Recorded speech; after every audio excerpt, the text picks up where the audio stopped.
Ahoy there, landlubbers! Whispers in the Sea is an actual play series drawing elements from stories of fantasy horror, political drama, and swashbuckling action and adventure pirate stories. As such, a list of content warnings will always be made available in the description. Our camera lingers here, seeing these emotions flow through Brynn.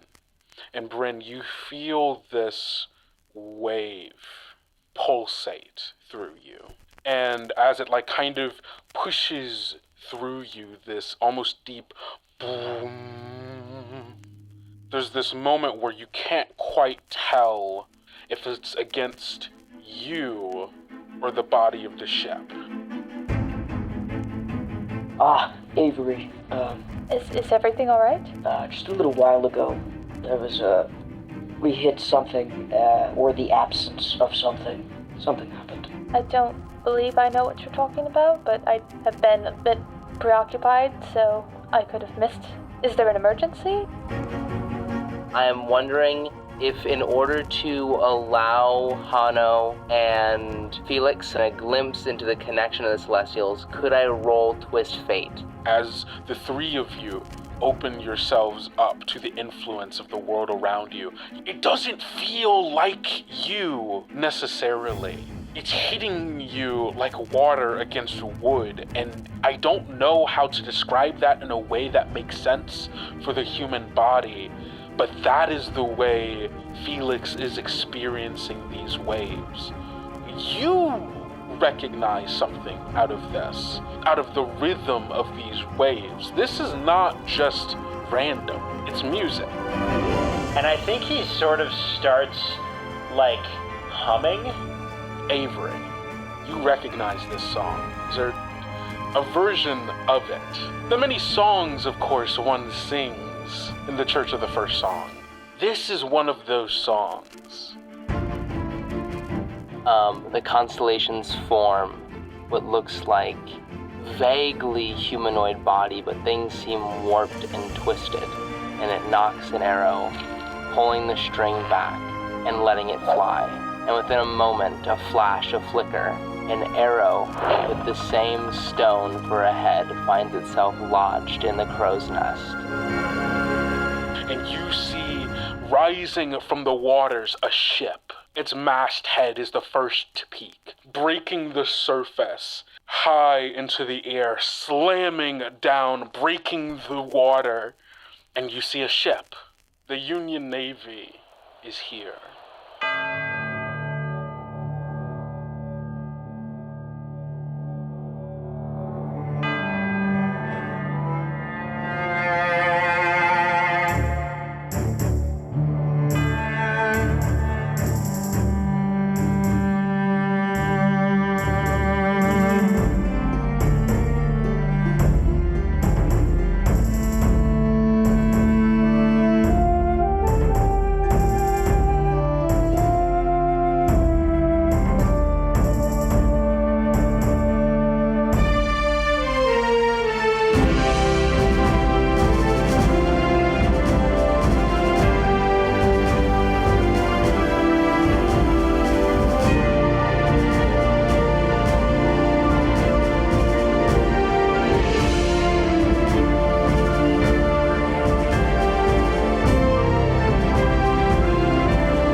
Ahoy there, sailors, and welcome to another episode of Tales Yet Told, an actual play podcast dedicated to telling weird and fun stories full of imagination, thoughtful characterization, and inclusivity. I am your most humble of game masters, Kendrick Smith, or Kendo if you prefer. I use they, he pronouns, and with me today is the saltiest crew of sea dogs one could ever ask for, Gus.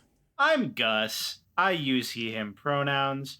I will be playing the fiendish Felix Cormier, and it's going to be a nasty time with him, as it always is. Ha ha ha, of course it is.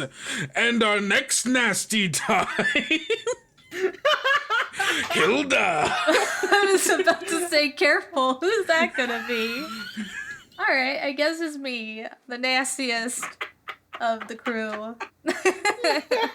I'm Hilda. I play Avery Morrigan, who's just the nastiest little boy, for sure. My character uses he, him pronouns, but I myself use she, her pronouns. Of course, and the next she, her. She gets that, and I get nasty. Hey, you guys do realize it's whatever the last thing you say. You have full control over this. All right, next time. Thanks a lot, guys. I need to remind myself next time to influence this in a way that is really funny. Exactly. So I'm gonna See? do it. This is game mastery. But our next game mastery, Marcy. Hi. Okay. I'm Marceline. I use she, her championship nouns. I play Brynn, who also uses she, her nouns. And yeah, wow. We're geared up for a good old time. Was a little violin friend, I think it was a violin. It was a violin. And I'm happy we're gonna fight alongside with some great partners. There's gonna be some violins. Yeah. Hey. Speaking of great partners and and violence, Ellis.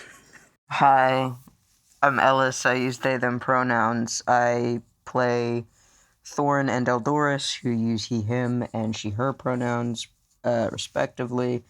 And it's very apt that, we're going to be sailing on shining seas today, as if I had an ocean, I'd walk into it. Yay! Yeah, no. Oh. No. Oh, no. Like a little dip, like a little walk. Get A your little toes dip, wet. little midnight skinny dip. And for the next skinny dipper going deep. Everybody, thank you so much for being here. As always, this is another episode of Whispers in the Sea, our pirate campaign, where we are playing the Ashcan edition of Rapscallion by Whistler, where, powered by the Apocalypse game, where we play cool, fun pirates in a weird, magical world. Thank you all so much for listening. Hopefully this isn't, if this is your first episode, thanks for joining us. But also, why the fuck are you here? Secret Order Part 2. Secret Order Part 2. Yes. Yes, there is Continues. a Actually, one of these episodes actually belongs in the middle of the last arc. The last, whole thing. No one knows which, but one of them does. It'll really make so sense if you listen in the You're correct right, order. you're right. If you really listen, you can tell that this is the movie Dorothy watches. So actually, Felix is the great-great-great-great-grandfather of Dakota. Oh! There you go. Honestly, I'd believe it. If you pause at 35 minutes and 12 seconds in, you can see a weasel in the background. It's quick, but Okay, we should. Yeah, thanks for listening. Should we play the game? If you don't already, follow us on social media at Tales Yet Told on Twitter, Instagram, and Tumblr. Because Twitter is kind of a hell site right now, and you can follow us on our new Tumblr, which is talesyettold.tumblr.com. I'm trying to be more active on there and trying to engage. I'm kind of digging it. I've met some cool people so far. Come on, get off of Twitter. Really, come on. Go to some place where you can curate the experience you want. I wish we were paid for that, but we were not. Let's just get into it.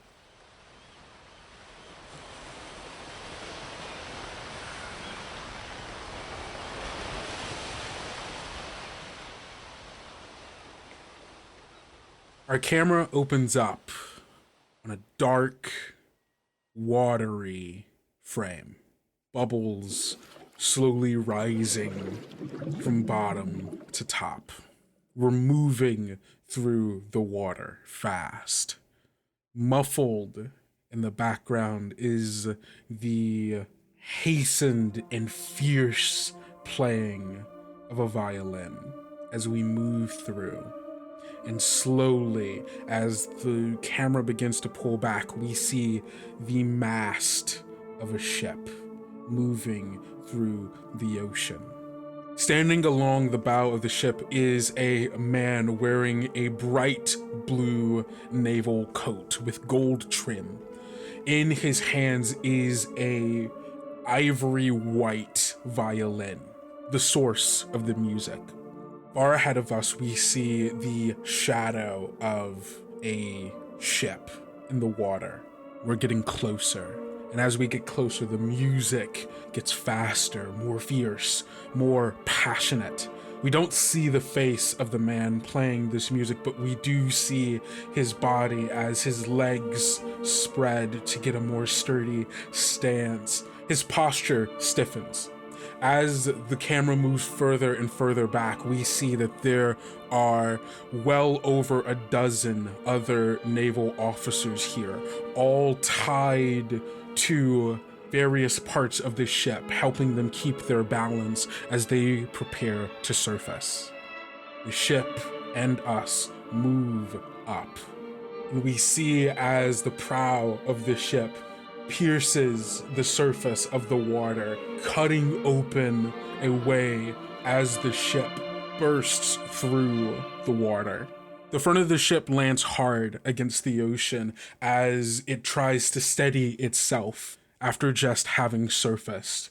We hear the quiet excitement, the tension of all of these people as they are just listening to the music, as they are ecstatic for what is about to happen. As we see far ahead of us is the ship of the Bois Perdu.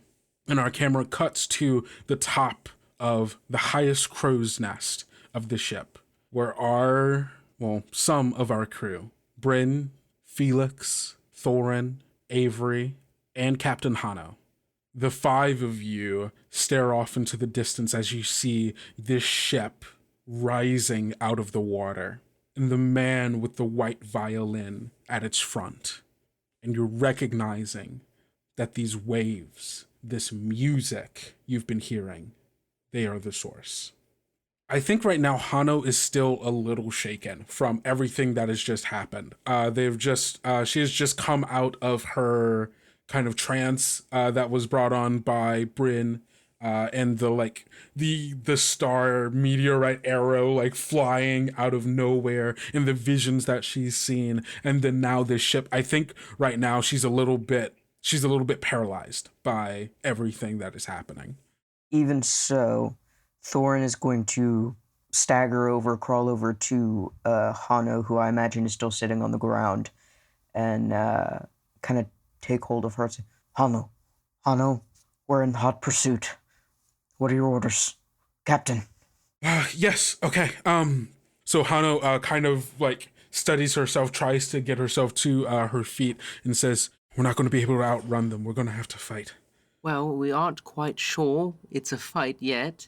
You do see that the Navy ship, though it's just now surfacing, it is beginning to start to make, it's starting to maneuver in a way to make itself parallel to your ship in such a way as if they were going to fire on you, that's probably how they do it. I think Brynn, as saying that, Brynn looks over to the crow's nest, kind of down at the ship, and then turns back and goes, all right, maybe it is a fight.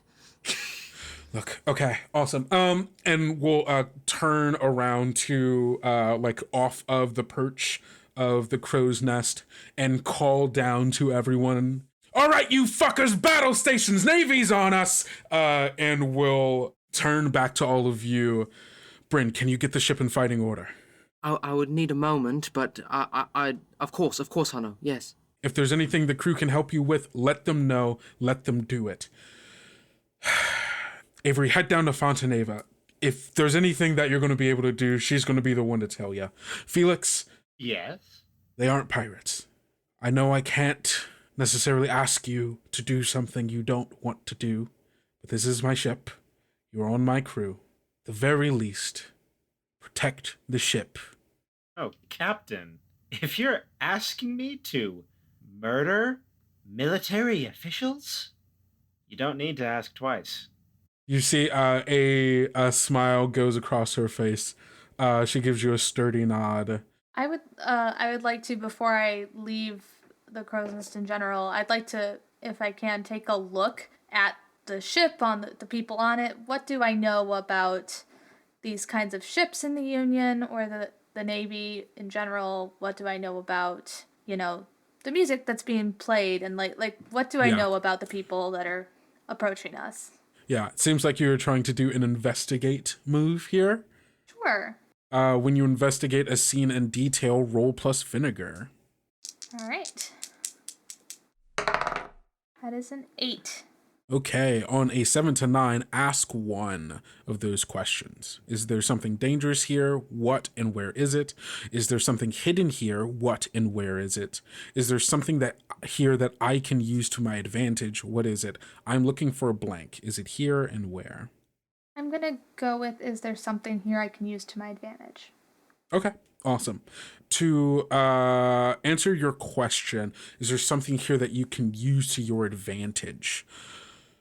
Okay, based on just a pure observation of this sequence of events, you saw that, or you gained a sense that the kind of thing that was causing the waves that was affecting both the ship and Brynn was definitely the music that had been coming from potentially the violinist on the naval ship.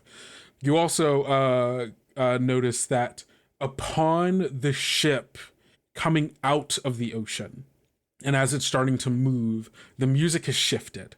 It is a similar song to what was being played before, but not exactly the same. Parts of the melody have altered in a way. And it's definitely a much slower pace now. That man and his violin, whatever it is, whatever he's doing, that is what is causing these strange magical effects. You don't know what else it can do outside of, you don't know if the music that was being played from before is specifically just what was moving them through the ocean. You don't know what else it was doing, but you do know that whatever is going on with that ship or whatever magical stuff is definitely happening because of him and that violin. If there's any way that you are going to get the advantage in this situation, it is either taking that violin from him, killing him, or like removing him and the violin from being together is what needs to happen in order for you all to get the advantage. Because right now they also have an arsenal of magical abilities that you are not fully aware of what they do. In that case, I do have an idea for what I want to do, targeting our dear sweet violinist. Specifically what Thorin wants to do is, I think, looking at Hano, he asks, "Can I start this fight by the cannons?" I think what she does is she turns to Brynn in that case. Which confuses Thorin, but go on. Of course. Turns to Brynn and says, "Are you comfortable with them using the cannons?" You see Brynn take a second and a deep breath and looks up to the sky. I know what that means most of the time. And if it were any old ship, like we've been before, Hano, you know this vessel can take a beating, and so can I. I don't know what they have aboard, and if our broadside isn't enough to keep them at bay, I don't know what return fire looks like. If it comes to it, yes. Is there anything we can do before initiating a full broadside? I'd like to take out the violinist, to be perfectly honest with you. That would be smart. Everything is tied to him and that violin. I want to use the cannons to essentially take as many shots as we can at that violinist. Thorin, if I'm not mistaken, I've seen you with a bow and a rifle. You're quite a shot. I try to be. Well, I'd like to see your prowess in action, if you understand. You got it, love. And Thorin just fucking bails, books it with Eldoris hot on his tail. Before Thorin leaves, Brynn reaches into the pockets of her jacket and hands you the meteorite arrow. Oh shit, okay. Brynn is going to take a moment, and you're going to see almost like fireflies, small lights falling from the sky into the tip of this arrow as Brynn is using Starcaller. to give, and I'm going to spend one luck to bless Thorin. We're in spring, so you have Twist Fate, Size Up, and Stand Your Ground blessings. Can I follow up on the investigate that I did? These were Union soldiers, right? This ship has a Union Navy flag. It is of Marvellian make. It's a pretty stock and standard battleship. Just to give you all the name of the ship, just because I've named every single ship and I've not brought up any of the other names before, and I'm going to make an excuse to do it. I think Hano takes out a spyglass just to get, I think, like, she's hearing you all talk about this violinist and stuff, and, like, pulls out the spyglass, takes a quick look down there, and she goes, "Oh, fuck. I know that asshole." And then, like, closes it. It's the Sliver of Justice. A bunch of assholes.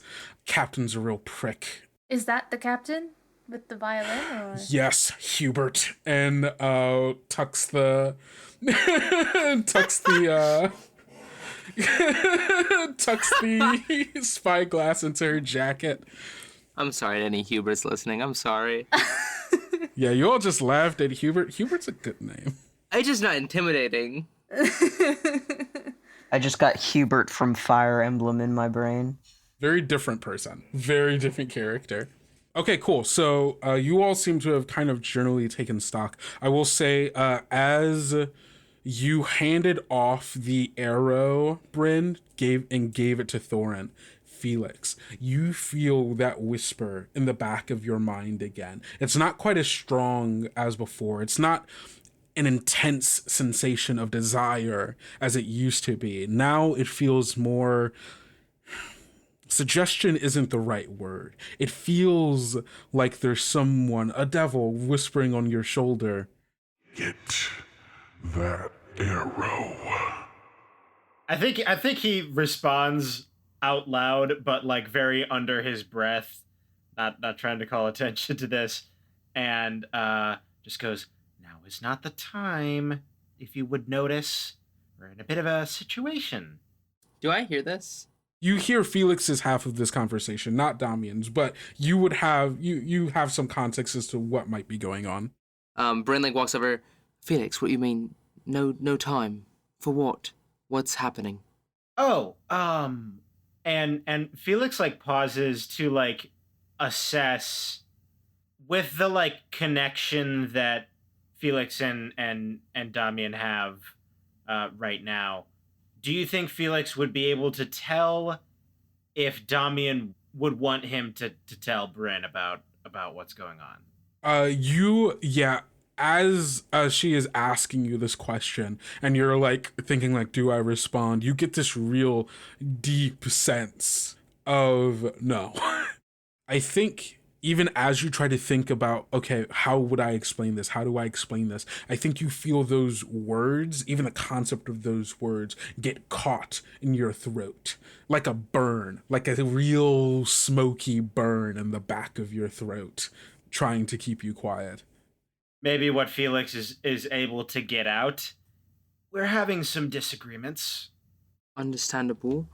I think in a time like now, you know who may be of good assistance, and I might have a way to get you on that ship if you have the time and the willingness. Perhaps. I might not need the time. Understandable. With haste, though, if you follow me to the bottom of the vessel, please. And Avery, you've been in contact with these people. You have records. I've seen your journals. What do you have about this vessel? What do you know? Look, it's just a normal Union ship, but the music is what carries the magic. It's not imbued in the same way as...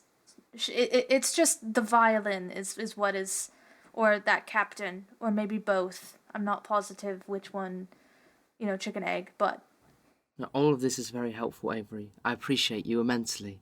Well, thank you. I should get down. No, of course, to, of course. If you wouldn't scamper down. Oh, sorry. I think as you're leaving, I think Brynn goes, I think Fontenay would appreciate your assistance. Yes, absolutely. And rundown. Who's still around that Felix can see? I'd like to think that Thorin is 3/4 of the way to the cannon room. Sure. Yeah. I think right now, Hano has jumped off the side of the crow's nest and is using her hook hand to rope slide down towards the deck to meet up with the rest of the crew. And you're So seeing, fucking cool. right? And you're seeing as all of the crew is getting shit together. They're battening down the hatches, making sure that because you all were just eating dinner, they're making sure that all of that is currently locked up, and the ship is ready to maneuver as fast and as much as necessary. Some of them preparing their equipment in case boarding needs to happen, and I think a lot of them are following Thorin. As Thorin, you said you were heading down to the cannon rooms, right? Yeah, you bet. Yeah, so I think a few of them are following down along with you to assist you with that as well. So up here still is just Brynn and Felix. Felix turns to Brynn and just says, "Do you think I should try the amount of negotiation, or should I just start?" Well, that is a bit of what I was trying to do. And I think that, like, as this, like, they're talking, like, because we've kind of like walked and moved into like a cabinet, and Brynn like starts grabbing these giant banners that kind of display the ship as a merchant vessel, and is like starting to carry them to the top deck to like put over the banisters. Kendrick, for you, I am trying to hoodwink. They followed you here. I do not think that there's any hoodwinking them through just putting up merchant banners, because they know exactly who you are. Felix sees what Brynn is trying to do.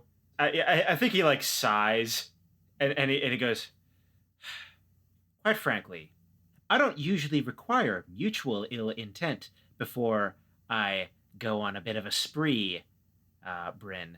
But in this case, I am quite certain these men want to kill us." Brynn drops all of the like banners and is like trembling. Is like, I want to avoid any sort of heavy fire at our vessel at all costs. So even something as silly as a banner, if it makes them take a moment to think and reconsider, I would like that very much so. Brynn, you do what you must.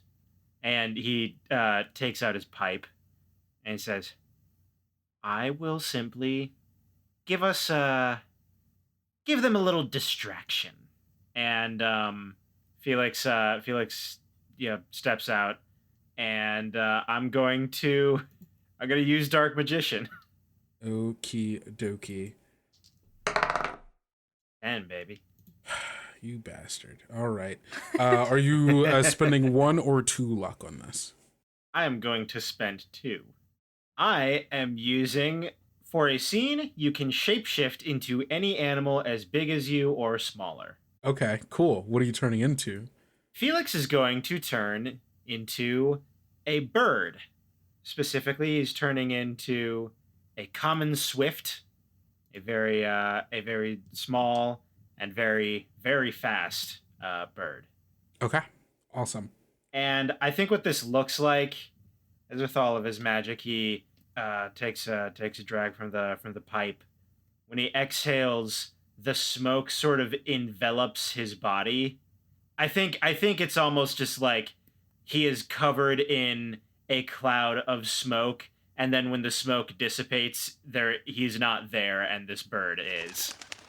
I love that. And I assume that you are going to try to fly over to the other ship. Oh, absolutely. As common swift bird Felix flies through the hallways and then out one of a nearby porthole and out towards the other ship, we are going to cut on over to Thorin. And I'm going to say like 5 or 6 of the other crew have come down with you as you're running down to the cannon rooms. Basically, we see just a ragtag team of lads and lasses following Thorin down into the cannon cellar, as it were. "Come on down, all. Open the hatches. Line up true. Hit anybody that looks important." We said that the violinist was at the bow. Yeah, as you're looking through one of the porthole hatches for the cannons looking out towards your quarry, you see that the Sliver of Justice has made its way a bit closer. It's probably now like 2 football fields away from you all, and is maneuvering in a way to have its broadside faced right towards you, and you can see off in the distance with your trained eyes the violinist still at the bow of the ship, but now like kind of turned in your direction, still playing feverishly. Right. Because I don't know what the arrow does, and regardless, a cannonball, if it hits, it hits. If I miss, even if I've got the shiny nice arrow in there, it misses.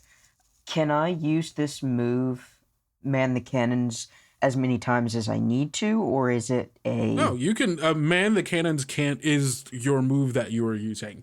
Before risking this precious entity and just putting it in the cannon pipe, Thorin wants to just try to hit on his own, which I would imagine would look like exactly what you would imagine.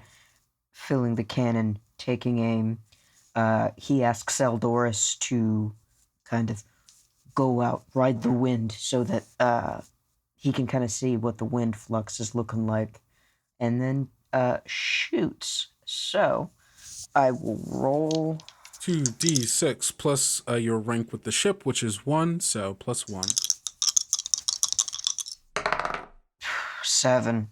Okie dokie. On a 7, then on a hit, your shot lands. You deal the weapon's harm at a cost. The weapons in this case are the cannons, and the cannons deal 1 wreck, far, forceful, loud, dangerous, reload, big. Awesome. As the first cannon shot rings out, Brynn is in the bottom of the ship with her hands covering her ears, screaming in terror. And as the first cannonball fires out of the cannon, instead of a loud boom from the cannon, you hear the screams of Brynn that follow the cannonball as it travels over the water. Amazing. We hear that scream ring out, and we follow the cannonball as it does not hit the target you were looking for. Does not hit the violinist, but does smash right into the main mast of the naval ship, cracking it in 2, and you can see as part of it begins to splinter, crack, and begin to fall, and you can see in the distance as soldiers are scrambling to try to save what they can and prevent it from tearing into the other banners and flags for the ship. You have dealt 1 wreck to this ship. Both your ship and essentially every other ship has a wreck tally of 5. Essentially, they have 5 damage that they can take, 5 wreck damage, which is dealt specifically by weapons such as cannons that deal wreck. And the more wreck that you do, the more that it affects the ship that is taking the damage. That goes both for enemies and for you. So yeah, you've successfully dealt 1 wreck to the ship. Immediately afterwards, you hear the chorus of cannon fire as about half of the 40 cannons on this other ship all fire, and you see the hailstorm of Union firepower beginning to fall down upon you. The vast majority of them missed, but you do take some solid hits to the side of your ship, dealing a decent amount of damage, only dealing 1 wreck to the Bois Perdu. Also, Brynn, as this happens, you feel it's not like a punch. It feels worse than that. It's almost as if someone has quite literally taken a stone and just jammed it right in the side of your upper right thigh. And it is this ringing, splintering pain as you feel both in your body and externally as you feel the ship take on this damage. But Thorin, you've made some progress in this regard. Do I take harm? You're going to take half the amount of damage that it would normally do. So instead of 4 harm, you're taking 2. Understood. Awesome. And our camera cuts on over to Avery. Avery, you ran down to... Find Fontaneva, yeah. Yes, exactly.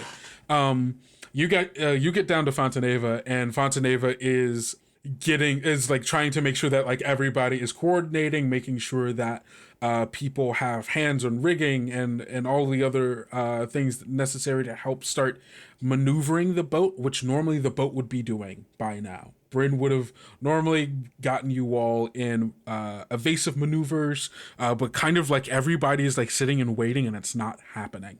And there's this tension, especially as the cannon fire starts happening and you do start taking on hits and blows. I'm imagining that you and Fontaneva have kind of standing on the main deck. There's a big wheel against the like kind of main mast that helps turn the rudder of the ship. And I'm imagining that Fontaneva has had like both you, her, and like 2 other guys on this 4-pronged wheel, like waiting to like start maneuvering, and nothing has happened. And there is this kind of moment where they all start looking at each other and looking to Fontaneva, who is waiting for something to happen, waiting for the ship to move, for someone to start turning the ship. But it hasn't happened yet. Is Brynn all right? I don't know. Fuck. Okay, shit. Should I go look for her? How can I be useful? Yeah, Tell me what to do. Do you know how to pilot a ship? In theory. In theory? Okay. I've read about it. Good. A lot, but I don't. Can you turn a wheel? Read about swimming? Can you turn a wheel? Yes. Okay, I'm gonna need you to go up there. I'm gonna need you to start to turn the wheel away from where they are. Can you do that for me? Yes, of course. Okay. Yeah, okay. I go up to the wheel. I'm going to just like put my hands on the wheel first. And I don't know how this works and stuff, but I'm going to be like, Brynn, I'm sorry, or maybe thank you. Can you help? I don't know. Sorry. And then I'm going to do exactly what she says. I'm going to grab the wheel. As you're running up, you can hear that Fontaneva starts yelling off essentially orders to the crew to start maneuvering the flags in a way to help maneuver the ship in preparation for you actually doing the turning. Brynn, you down in the depths of the ship here, through the wood, almost as if through your very body, like you touching the ship as you're down here crying and screaming out in pain. You hear Avery asking for your help. I think that Brynn is in the bottom of the ship, and I think that like her leg is bloodied, and I think that there are tears falling from her eyes, and her tears look like little globes of the night sky as they fall through the air. She like runs her hands along the wood and whispers to herself, "I'm sorry, young Avery.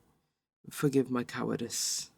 But as that happens, you then at the helm you would see the fuchsia, like starting at the 12 o'clock and 6 o'clock of the helm, you would see lines of that fuchsia and teal. The teal at the 6 going clockwise up to the 12, and the fuchsia at the 12 going clockwise down to the 6, and the wheel glowing with those colors. And Brynn is aiding you in helping to steer the vessel. Amazing. Are you spending bond to give Avery +1 to this? Correct. Awesome. Cool. So you're going to give me a steer the ship roll here. When you steer the ship in a difficult maneuver, roll plus rank. I don't believe you have any rank with the Bois do. So you're just rolling with the +1 that Brynn is giving you. Okay. Oh, that's a 13. Oh shit! All right. On a hit, you steer true. You see that there is another round of cannon fire that happens. And what does Avery do as you are hearing the cannon fire? You are hearing Fontaneva call out orders to everyone in preparation to support the thing that you are about to do. And you see the sign from the ship telling you how to do this. What is going on through Avery's mind, and what does he do? I think with the directions coming from Fontaneva and then having that moment of like touching the wheel, sending out a prayer, a hope, something he doesn't understand, and then seeing, the wheel light up with these colors and that response.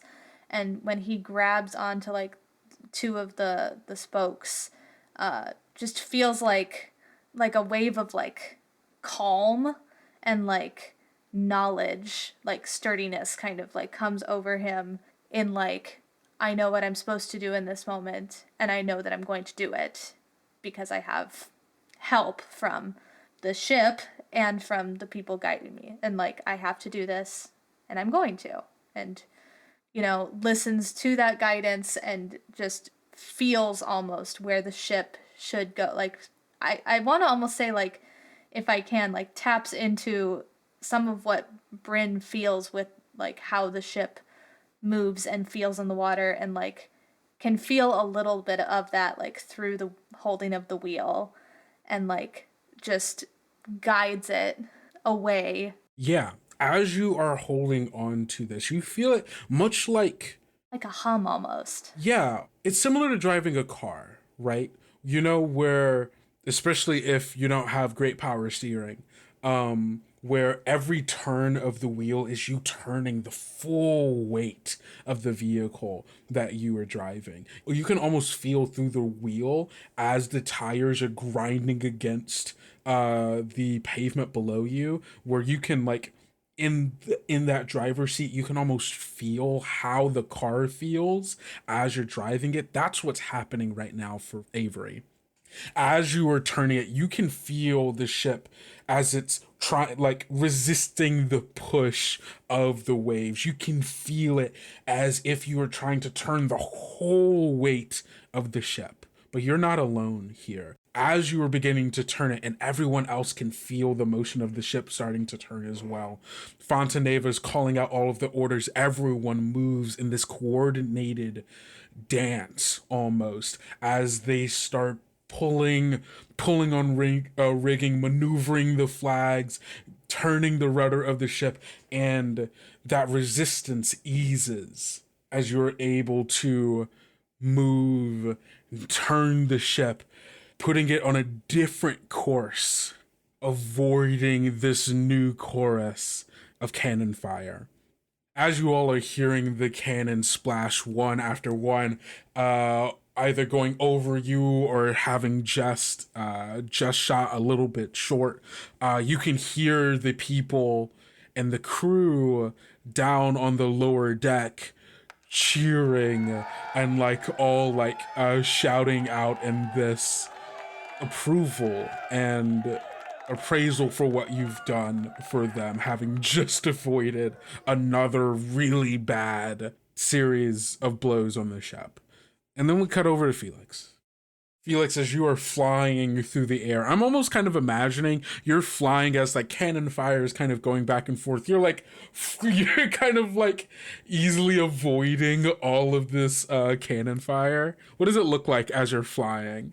I think Felix likes flying and is like having fun with it for sure, but he has a goal in mind, and he is flying like very, very straight, but yeah, definitely giving a lot of caution to the cannon fire. So yeah, I think it's like straight path. Again, he's very fast, but he is swooping in and out. Gotcha. Where are you trying to land on the ship? I'm going right for the violinist. So you just, okay, awesome. As you are approaching closer, Like, you're not doing like a flyby, like around and then going, you're just like straight at him. Uh-huh. And what I want to do is land right behind him and change back into human form. Amazing. What I'm imagining, so like as you're getting closer, you can see that the Union Navy on the ship, everybody is essentially doing very similar maneuvers to what everybody back on the Bois Perdu is doing. The crew of the Sliver of Justice are all manning the rigging, trying to manipulate the boat in a way to try to get it closer to the Bois Perdu. And you can see as the violinist is playing, the flags of the ship are almost being billowed out by an unnatural wind, a wind that is not here, but is being propelled forward at a rate faster than it normally should be going. And you can feel this just weird energy in the air as you get closer, and you are seeing this violinist, mad grin across his face, wild eyes behind his glasses, as you are getting closer, and you land behind him, and almost like in a singular motion as you are landing, like your feet touch the wood of the deck, and as it does, like smoke rises from the place where you step, and like in this fluid emotion, you land and stand up in like a wave of smoke that like washes off of you as you stand behind him. And I will say, unless you are going to great lengths, he will notice this. I am not necessarily trying to remain hidden, but when I am human again, Felix draws his fucking sword, and if he can, holds it to the violinist's throat. Does not kill him, but is holding it there. Got it. And when he does that, he just grins and he says, "Your performance has come to an end." You say that, and I think like he hits like the final notes of his song, still holding the violin. He's faced away from you as you've landed behind him. The tip of your blade pointed to the nape of his neck, and there's a moment of silence. I don't think everybody else has noticed you yet. They're too busy trying to, do what they were already doing, taking orders from their first mate and so on and so forth. So it's currently just you and Captain Hubert. And he finishes his song. There's a beat, and he goes, "Ah, yes. The man of smoke. Am I correct?" "Oh, you're familiar with my work." "Ah, yes. Just some reports from Paraiso and Contrado." "Oh, delightful. I'm well loved there, I'm sure." "Ah, yes. You do know, for everything you all have done, there is a price to pay. Piracy is not cheap." "Surely." And Felix like twitches his blade a little bit, just enough to like make him nervous, and then says, "You should tell your crew to cease fire." "Oh, and why should I do that?" Well, that's somewhat of a perplexing question, isn't it? I think the simplest answer is because if you don't, then I'll turn the sea red with your blood, and the blood of every living creature on this ship. "I would like to see you try." Felix says, "All right." And he cuts his throat. All right, go roll me a strike or shoot. Yeah. That's plus blood. Yes, that is correct. That's a 7. On a 7 to 9, you stumble, trade blows, or put yourself in a bad position. Your choice. On a hit, you also deal harm. What is the harm of your blade again? 2, and it's 1 piercing. I don't know if that... Gotcha. Okay, cool. Let's have ourselves a little duel here. Let's trade blows. Amazing. Describe your strike towards his throat. Is it just like purely like a thrusting? I think it's like, I guess like a slash. I think the reason this isn't just an instant like kill is because he like gets some, lifts his blade a little to get some momentum, and then brings it against his neck. Amazing. So as you go to slash, he takes the bow of the violin that is still kind of in this resting position, and like does like a quick strike on the bow, moves the bow back to where your blade would come down on his throat to catch it right before it would make its true purchase in his neck, and he bends down and under it to turn towards you, having your blade locked with his violin bow. And he makes a quick thrusting motion towards you, the pointed edge of the bow cutting into like your cheek, as you are very quickly able to like kind of like back away a little bit and move out of the way, but it does get a nice graze in the side of your cheek. You are also going to take 2 harm. Okay. And as the two of you are kind of in this locked bladed position, and you finally get to see his face, he is this pasty, short-haired blonde man. If I had to fan cast him as someone, I would say he kind of has like a Ryan Gosling look to him. It's a handsome face, but very much one that, because of his demeanor, is so punchable. And as the two of you are locked in this bladed position, and you can finally see his face, he says to you, "When you meet the goddess, tell her Captain Hubert Bouillon sent you," and is going to try to engage with you in a gentleman's duel. Our camera is now cutting back to Thorin. Thorin, you are on the cannon decks of the ship. I'm imagining over the course of this, your the rest of the crew has also been like manning the rest of the cannons, like firing along your orders as well. For mechanics' sake, they aren't doing a lot outside of anything that you were telling them to do. And they can and will assist you when necessary on whatever needs to happen. So all of you that are underneath the ship have been feeling the ship rocking and rolling as you have taken on a few of the blows. So I imagine down here, like, you all have been like bracing yourselves, trying to reload the cannons, all of that good stuff. What are you up to?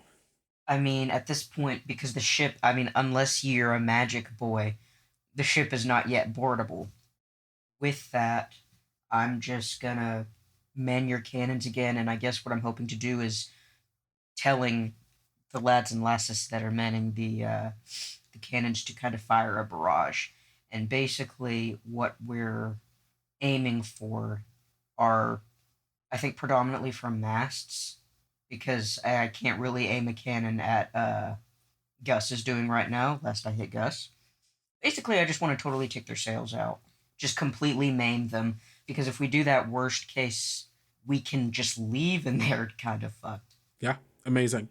You can get the rest of the crew to, they all follow your orders to essentially fire a barrage onto the Sliver of Justice. So you're rolling plus your rank with the ship. And also, hold on, I'm going to see if they can give you any other additional bonus to this. What I said, there are 5 or 6 people here. This is the gunner crew. These are the people who know what they're doing. You've worked with them before. Like, this is you all's whole jam. They are trained in doing this, and in that, they will give you +1 to this roll as well. So you will roll this with +2. So that's a 4, +2, a 6. A 6 is still a failure. I know. So first of all, you get +1 experience. So that's good for you.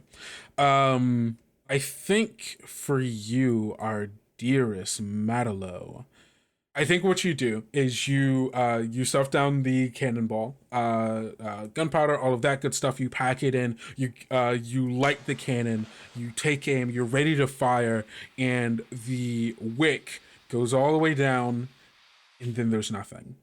And like in that confusion, as you're like, what's going on? Like I did, and as you start to move towards the front of it, it has a delayed fire. You are deafened. You can't hear anything. That is your weakness, and it can be fixed through medical care or extended rest. But that is your current weakness. And your shot like just kind of like it's aimed a little too short. It doesn't quite make contact. And it probably freaks everyone else out too. So it all just like half of them go in the water. It's just piss poor. Exactly. It's not a very good barrage whatsoever. I imagine Thorin was knocked back and is laying on the ground like, all right, I live here now then, that's fine. Yeah, you're on the ground like in between two of these cannons, and like one of the guys comes over and they're just like in your face, like trying to like shake you, like try to get you up, and they're yelling, they're trying to talk to you. It's like ringing. I think Thorin's gonna be stunned for a minute. Also, to be clear, for all of the cannons, every single shot is still Brynn screaming instead of the explosion. So that's what it is. It's not just like an explosion rings by your ear. It is the desperate cries of pain coming from Brynn emanating through the cannon fire that has deafened you. And I imagine I've never heard that before, so I'm also kind of coping with the fact that the cannon sounds like screaming. Yeah. And with that, I think we're actually going to cut down to Brynn. What's up, gal? I think that Brynn is sitting in a pool of this star-like liquid that is a mixture of her tears and her blood from the damage that was caused by the ship. And I think Brynn is beyond the point of panicking. I think Brynn has gotten to a state where she's numb and sort of dissociated from the fight. The sounds of cannons, the yelling of the deck, all feels like it's miles away. And there's whispers and words of the souls and beings around that are more close by than even her own thoughts. I'm gonna roll Twist of Fates. Ooh, okay, yeah. With spending my luck as well. Are you spending luck as a way to give yourself a 10+ on this so you can just get what you want? Correct. Okay, cool. You can do that, and you don't have to roll. You just get the 10+. I'm gonna do something kind of fucking nuts. Okay. Wait, you gotta pick one of the following options. One of the following options is going to be, you notice something overlooked in this area that might help you. The keyword being might. I think as Brynn is sitting there, the bottom of the deck, the cannons booming or screaming, the sound of the souls and voices that she's all too familiar with are speaking, and another voice starts to seem to bellow from underneath the ship. A creature. A leviathan. What is it called? Chauve-souris de la mer. It is the bat of the sea. So it is a 50-yard long sea serpent. That's so big. You understand how big that is. It's big. That's half a football field. That's exactly why I chose it, because it's easy to imagine. It's large. It's about like, I'd imagine probably like the thickness of like a sedan. Okay. It has two long front appendages near near its head of the body that probably stretch probably about like 15 to 20 yards, and then from the wrists or where the claws would be on those appendages, then spans a membrane almost like a manta or like a bat down to about halfway, or maybe a little bit more than halfway down its body, creating this wing-like membrane. Its head has no eyes, and only like a gnashing maw. Jesus Christ. Okay. Cool. So we've got this sea bat. Got it. Awesome.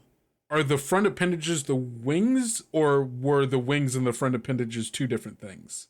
They're connected, like a bat. Okay, got it. Yes, I understand. Terrifying.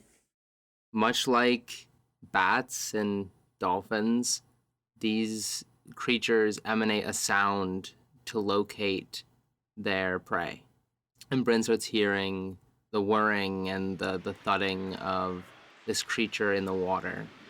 An older creature, and these creatures are, part of somewhat part of the older world, and tethered to the waves and the moving of spirits.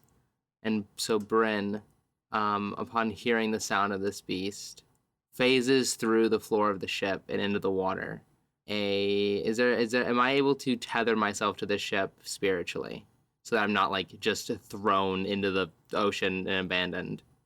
If you stand your ground, yeah. All right, cool. Here's what is happening.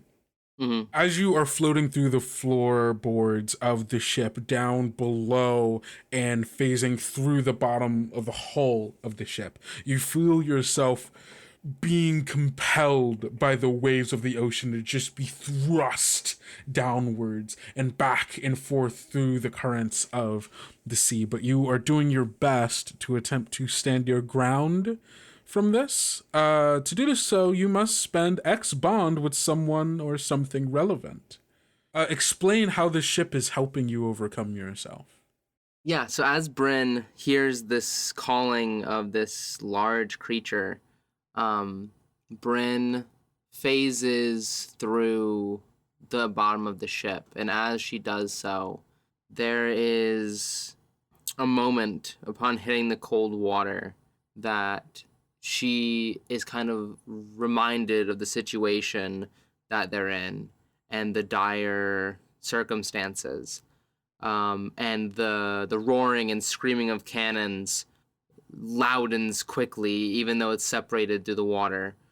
And Brynn feels the hole inside of both herself and the ship, and she feels her connection to the ship growing.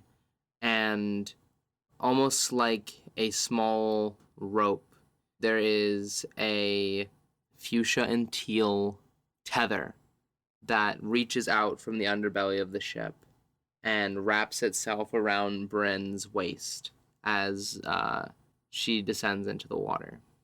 Amazing. Roll your stand your ground. It's a 2d6 plus the bond you spend. I'm gonna spend all of it. I spent all my bond. I spend 2 plus 2. Yeah. Well, that's 11. 11. Ooh, okay. You fully stand your ground. You are able to tether yourself. You grab onto this metaphysical rope tethering you to the ship, and you are able to stay afloat here, just nearby. I think, upon seeing the creature, how far away from the ship are we? Not our ship, but the enemy ship. About this point, you are 1 football field away. That with the evasive maneuvers I'm taking? That's a good point. You're a Sorry, football field and a half that away. out there. Yeah. They are still coming towards you, and the magic of it, but it has since been slowed by Felix's efforts, so it is no longer approaching as quickly, but it still did gain some distance on you. But you are also starting to go in the direction away from it. Got you. As you are floating here amidst the darkness below the ship, you can hear the distant reverberations making their way through the ocean and up towards you, bouncing off of the bottom of the hull of the ship and then back down. You hear the high-pitched squealing getting closer as you see a enormous shadow slither its way through the water deep below you. And you see it turn, and it's starting to make its way up.